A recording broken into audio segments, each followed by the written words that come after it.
pastikan kamu sudah mengklik tombol like, subscribe, lonceng. Ya Nabi salam. Alhamdulillahillazi hadana lihaza wa ma kunna linahtadiya laula an hadanallah. Ashhadu an la ilaha illallah wahdahu la syarika lah.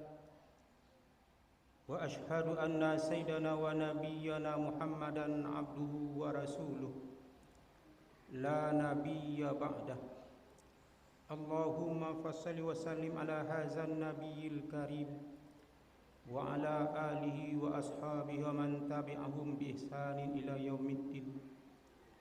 Amma ba'du, fa ya ayyuhal hadirun, inni usikum wa iyaya bittaqwallah faqad fazal muttaqun. Ittaqullaha haqqa tuqatih wa la tamutunna illa wa antum muslimun. Summa qala Allah ta'ala fil Qur'anil Karim, a'udzu billahi minasy syaithanir rajim. Bismillahirrahmanirrahim.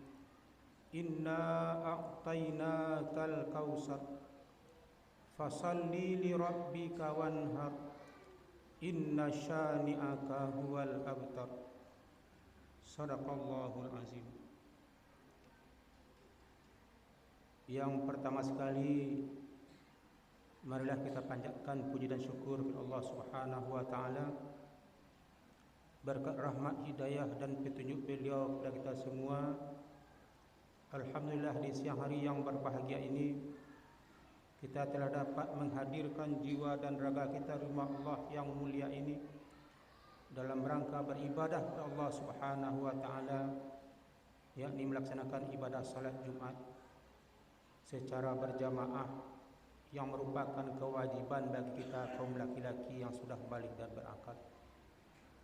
Dengan harapan dan doa kepada Allah Subhanahu wa taala, semoga rangkaian ibadah yang kita kerjakan hari ini maupun yang telah berlalu dan masa yang akan datang, semoga diridai Allah Subhanahu wa taala dan dibalasi dengan balasan yang berlipat ganda hendaknya. Amin amin ya rabbal alamin. Kemudian dari itu salawat beserta salam tidak lupa bila kita doakan kepada Allah Subhanahu wa taala, semoga disampaikan kepada arwah junjungan kita Nabi besar Muhammad sallallahu alaihi wasallam dengan untaian lafaz Allahumma salli ala sayyidina Muhammad wa ala ali sayyidina Muhammad, yang telah berhasil membawa umat manusia dari alam kejahilan kepada alam yang mendapat petunjuk ini adanya. Yang kami hormati Bapak-bapak, saudara-saudara kaum muslimin sidang jamaah Jumat yang dimuliakan Allah. Tidak beberapa hari lagi kita akan sampai pada suatu hari yang sangat bersejarah bagi kita, sekaligus suatu hari yang menandai kepada kita segenap umat muslim untuk meningkatkan rasa syukur dan terima kasih kepada Allah Subhanahu wa taala. Di antaranya Bapak, saudara-saudara, bagi rekan-rekan kita, saudara-saudara kita yang sudah mendapat panggilan dari Allah Subhanahu wa taala dan telah memenuhi segala persyaratan dan ketentuan yang berlaku, mana mereka itu sudah ada yang sampai di kota suci Madinatul Munawwarah maupun di Makkahul Mukarramah, yang akan menunaikan ibadah haji dalam rangka menyempurnakan rukun Islam yang kelima. Dengan harapan dan doa kepada Allah Subhanahu wa taala, sehubungan informasi yang kita terima, yang kita dengar dan kita simak dari berita-berita, bahwa cuaca di tanah suci tersebut adalah cuaca yang sangat ekstrim sekali, itu sangat panas menurut informasinya melebihi dari 46 derajat Celcius. Sedangkan di tahun 2023 Bapak saudara kaum muslimin sidang jamaah Jumat yang berbahagia, suhunya baru 40 derajat Celcius, bukan main panasnya. Sehingga kita keluar saja dari maktab kita, dari sunduk kita atau dari hotel kita untuk menuju masjid, alangkah panasnya. Seandainya kita berjalan dari maktab kita itu, dari hotel kita itu ke Masjidil Haram umpamanya, tidak pakai sandal, alamat tapak kaki kita itu bisa pecah-pecah dibuatnya. Hal yang semacam ini alhamdulillah Khatib sudah melaluinya di tahun 2023 yang lalu. Apalagi sekarang Bapak saudara, suhunya sudah 46 derajat bahkan sampai 50 derajat. Jadi untuk itu kita bermunajat dan bermohon kepada Allah Subhanahu wa taala,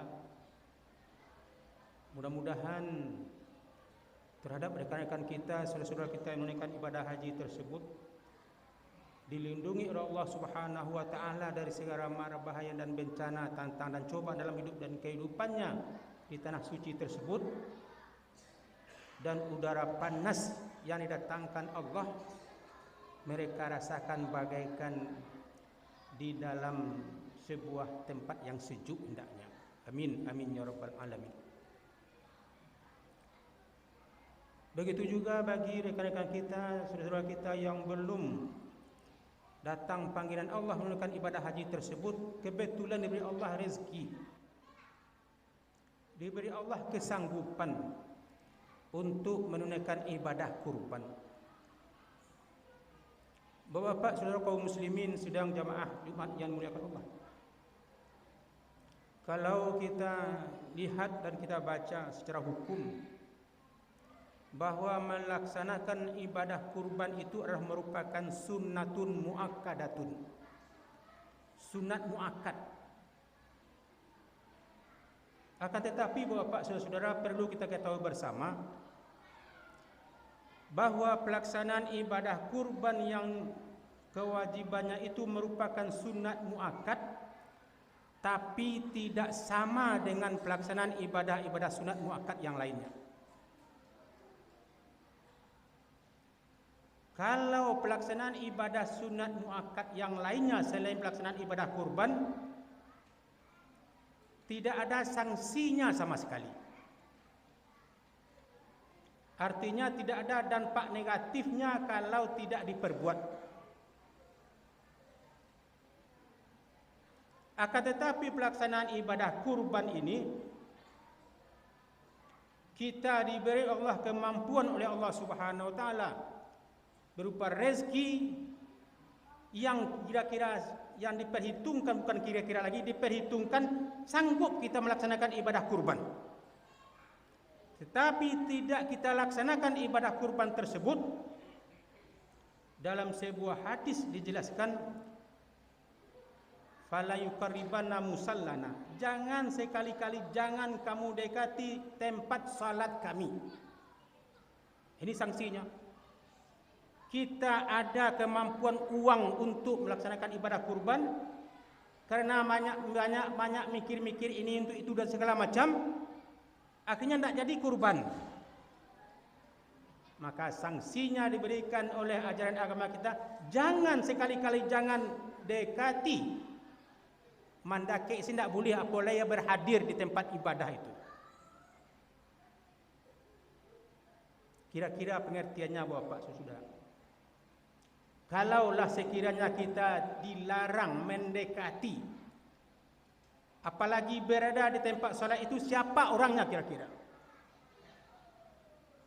Sudah jelas orang yang dilarang mendekati dan berada di tempat salat itu selain daripada orang mukmin, orang muslim.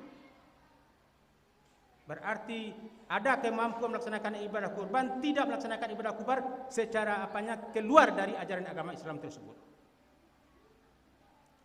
Untuk itu Bapak saudara kaum muslimin sidang jamaah Jumat yang mulia Allah, khatib mengajak diri khatib dan kita semua yang hadir, kalau sekiranya ada kemampuan untuk kita, umpamanya kredit rumah bisa kita ansur, beli mobil atau beli motor bisa kita ansur, kenapa untuk ibadah kurban tidak bisa kita lakukan? Membeli rokok 34.000, 38.000 satu bungkus, bahkan kita habiskan 2 bungkus satu hari, bisa kita. Kenapa untuk ibadah kurban kalau sekarang di tempat, di sini kan saya kurang paham, di tempat saya itu hanya 2.700.000 satu indeksnya satu kurban, kenapa tidak sanggup kita melaksanakannya? Untuk itu Bapak saudara kaum muslimin sidang jamaah Jumat yang mulia Allah, Allah katakan dalam Al-Quran, Inna a'tainakal kausar, sesungguhnya kata Allah, aku telah memberikan kepadamu nikmat yang banyak. Dengan nikmat yang banyak yang diberikan Allah kepada kita itu, fasalli li rabbika, manfaatkanlah ibadah nikmat yang diberikan Allah itu untuk melaksanakan ibadah salat li rabbika. Kepada siapa? Salat kita mengharapkan ridha Allah. Bapak-bapak saudara kaum muslimin sidang jamaah Jumat yang mulia Allah, kalau kita lihat perjalanan kehidupan kita ini Bapak saudara, pada umumnya sedikit sampai banyak tidak cukup,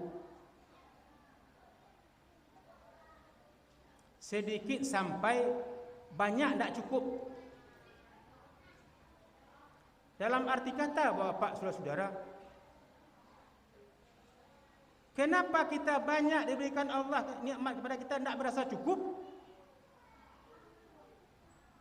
Karena segala sesuatu yang diberikan Allah itu intinya karena kita kurang mensyukuri rahmat dan nikmat Allah. Kalau sekiranya kita meyakini bahwa rahmat yang nikmat yang diterima dari Allah Subhanahu wa taala itu adalah merupakan tanggung jawab kita dan harus kita aplikasikan dalam kehidupan kita, tidak kamu kita ada Bapak saudara, dengan nikmat seberapa banyaknya nikmat itu kita juga tidak akan merasa puas. Akan tetapi kalau kita menyadari rahmat dan nikmat yang Allah itu adalah merupakan titipan dari Allah, harus kita bayarkan haknya, harus kita bagi-bagi dalam kehidupan kita, yakinlah tidak akan membawa petaka, tidak akan membawa musibah, tidak akan membawa bencana kepada kita.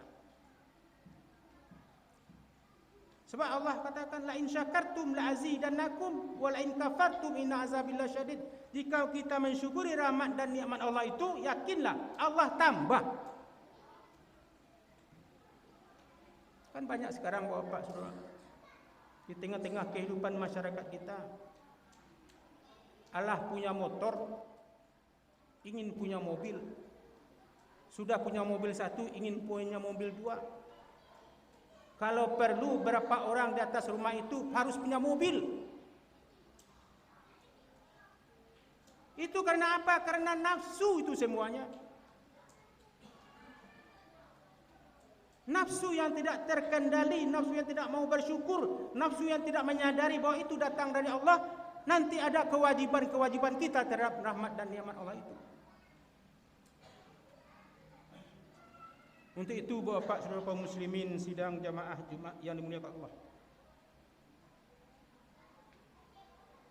sehubungan tidak beberapa hari lagi ibadah kurban akan sampai kepada kita. Ini yang baru mampu kita memperbuatnya. Marilah kita renung-renungkan, kita bawa ke lubuk hati kita yang dalam, untuk apa rezeki yang diberikan Allah untuk kita ini. Kalau secara nafsu lahiriah bapak saudara, segala sesuatu rahmat dan nikmat yang diberikan Allah kepada kita itu adalah akan lapuk, akan buruk, akan hancur, akan busuk. Bapak beli mobil, mobil akan ambruk, akan rusak. Bapak bikin rumah bertingkat dan segala macam, semuanya itu tidak akan dibawa mati.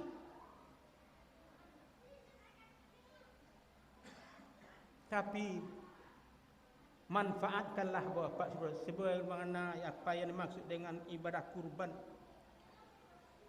Ibadah kurban itu adalah merupakan suatu ibadah untuk mendekatkan diri kita kepada Allah Subhanahu wa taala. Karena kalimat kurban itu berasal dari kata qarraba yuqarribu. Dekat dan lebih dekat lagi. Di dalam arti kata mafhum mukhalafahnya, orang yang tidak melaksanakan ibadah kurban tidak ingin dekat dengan Allah. Kalau orang yang tidak ingin dekat dengan Allah, artinya yang jauh dengan Allah, lupa kepada Allah, yakinlah bapak saudara, Allah akan membuat kita lupa terhadap diri kita ini. Silakan bapak saudara membaca surah Al-Hasyr ayat 19. Ya. Silakan baca.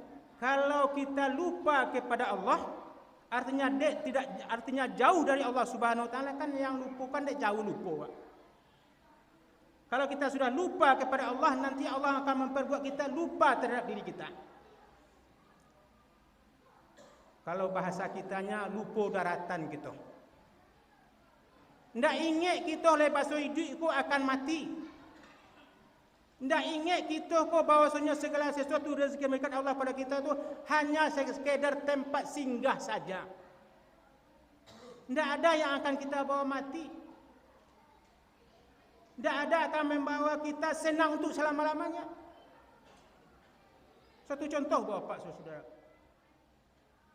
Bapak saudara punya uang yang banyak, dibikin rumah yang bertingkat. Zaman sekarang bapak saudara kita punya anak, katakanlah 4 orang anak. Secara lahiriahnya 4 anak itu membawa kita kebahagiaan. Setiap orang bertanya berapa orang nak pak, sampai orang pun dirasana pak. Alhamdulillah keempat-empatnya itu sudah bisa kita didik, kita sekolahkan sampai tamat sekolah, sampai bekerja.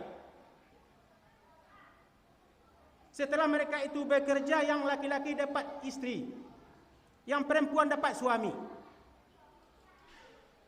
Kebetulan suaminya atau istrinya tidak berada bekerja di tempat kita berada. Satu contoh bapak saudara, ada kita punya menantu tinggal di Jakarta. Kita punya anak tinggal di Medan. Alhasil kita tinggal pulang pokok berdua suami istri. Rumah batingke, dipandang di luar rancak, indah. Karena kita tilkal ayam nudawiluha bainan nas, hari demi hari digilikan oleh manusia, oleh Allah Subhanahu wa taala. Dulu badan kuat, kinilah melemah. Dulu mata tarang sudah mulai kabur, dulu kulit tegang sudah mulai kendur. Dulu kita gagah perkasa, sekarang sudah coyo. Jangankan mendaki janjang 2, 3, 4, dua anak tangganya sudah susah mendakinya. Mungkinkah kita membereskan rumah lantai 2? Tidak akan mungkin. Menyusahkan juga. Orang bilang, pak rumah rancak kau tidak pak baris-barisian pak, tidak taluk dan buka telek. Menyiksa juga. Jadi untuk itu bapak saudara kaum muslimin sidang jamaah Jumat yang Allah. Sebelum datangnya hari raya kurban, ku ada piti. Dekatkanlah diri kita kepada Allah. Sedekat-dekatnya. Kan andai kata kita punya uang, punya kesanggupan tak berkorban, berarti kita menjauhkan diri kita kepada Allah. Kalau kita menjauhkan diri kita dari Allah, yakinlah bapak saudara, Allah akan membuat lupa terhadap diri kita. Cuma kau banyak bapak saudara, orang nalah gaik-gaik, banyak yang didik, banyak tak tahu di diri lagi. Tak tentu dia nan elok nan buruk, dan tentu nan barasia nan kumuh lagi. Kenapa terjadi yang seperti itu? Karena Allah sudah melupakan dirinya. Kenapa Allah sudah melupakan dirinya? Karena dia jauh dari Allah Subhanahu wa taala. Jadi Bapak Saudara, kalau tidak ingin didiklah gaib bisu. Samintero mampu ko, dakekkanlah diri kepada Allah. Baca Roma dakekkannya, laksanakanlah ibadah kurban. Kemudian yang kedua Bapak Saudara, kita melaksanakan ibadah kurban ini di samping kita mensyukuri rahmat dan nikmat Allah. Yang kedua adalah dalam rangka meningkatkan hablum minan nas kita. Kenapa dikatakan demikian Bapak Saudara?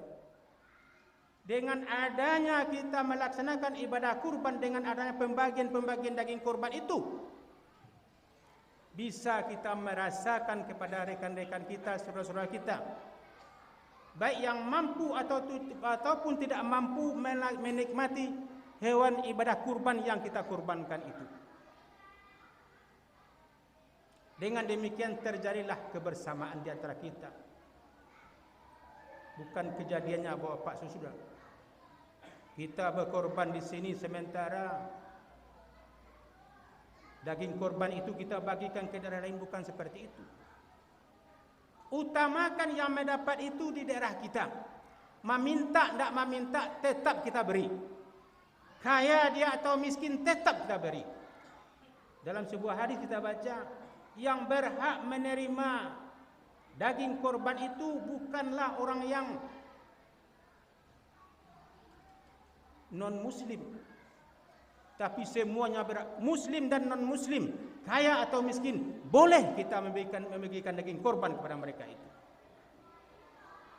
Karena sifatnya adalah untuk hablum minan nas. Jangan timbul fitnah. Ada ditampai awak umpamanya yang non-muslim, tak diagihnya bako tak diagihnya tak Islam doh, akan timbul fitnah. Fitnah timbul dosa dah, terutama kepada pengurus. Jadi untuk itu Bapak Saudara kaum muslimin sidang jamaah Jumat yang mulia Allah, oleh kerana ibadah kurban itu adalah untuk sarana membentuk hablum minan nas kita, marilah kita lakukan secara sebaik mungkin. Mudah-mudahan mencapai sasaran apa yang kita tuju hendaknya. Dan yang terakhir, melaksanakan ibadah kurban, kata Rasulullah dalam sebuah hadisnya, adalah merupakan kendaraan bagi kita untuk melintasi siratal mustaqim. Apa yang kita korbankan binatangnya di atas permukaan dunia ini, apabila kita lakukan secara ikhlas mengharapkan ridha Allah, nanti hewan kurban yang kita sembelih itu, yang kita korbankan itu, merupakan kendaraan bagi kita untuk melintasi siratal mustaqim dalam rangka menuju jannahnya Allah Subhanahu wa taala. Mudah-mudahan Bapak Saudara kaum muslimin sidang jamaah Jumat yang dimuliakan Allah, 3 hal manfaat ibadah kurban yang kita sampaikan pada kesempatan ini, mudah-mudahan bagi kita yang belum dipanggil oleh Allah melaksanakan ibadah haji ke Baitullah, hanya mampu melaksanakan ibadah kurban karena ada kesanggupan kita, marilah kita laksanakan ibadah kurban seikhlas mungkin dan sebaik-baiknya. InsyaAllah ibadah kurban kita itu akan diterima oleh Allah Subhanahu wa taala, dalam pengertian bukan darah dan dagingnya itu yang sampai kepada Allah, tapi yang sampai kepada Allah, yang diterima Allah adalah ketakwaan kita kepada Allah Subhanahu wa taala. Dan yang kedua, dalam rangka kita melaksanakan ibadah kurban itu adalah kita mensyukuri rahmat dan nikmat Allah. Mudah-mudahan rahmat dan nikmat Allah itu akan ditambah oleh Allah, rezeki kita akan dimurahkan oleh Allah Subhanahu wa taala, kehidupan kita lebih baik dari masa-masa yang telah berlalu hendaknya. Dan yang terakhir, mudah-mudahan dengan ibadah kurban yang kita lakukan itu bisa menjadi kendaraan bagi kita dalam melalui siratal mustaqim untuk menuju surganya Allah Subhanahu wa taala. Fa'tabiru ya ulil absar la'allakum tatafakkarun. Alhamdulillah, alhamdulillahil alamin, wa bihi nasta'in ala umuri dunya waddin.